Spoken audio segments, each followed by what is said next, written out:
మెల్లన మెల్లన నల్ల పిల్లి వలె వెన్నను దొంగిలా గజ్జెలు గల్లన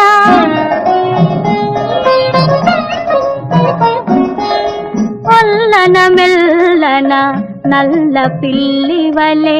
వెన్నను దొంగిలా గజ్జెలు గల్లన తల్లి మేలుకొని దొంగను చూసి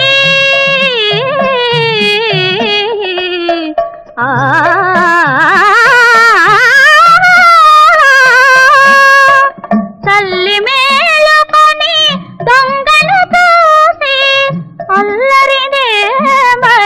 అడిగినందుకే అలిగిన వేళనే చూడాలి గోకుల కృష్ణుని అందాలు అలిగిన వేళనే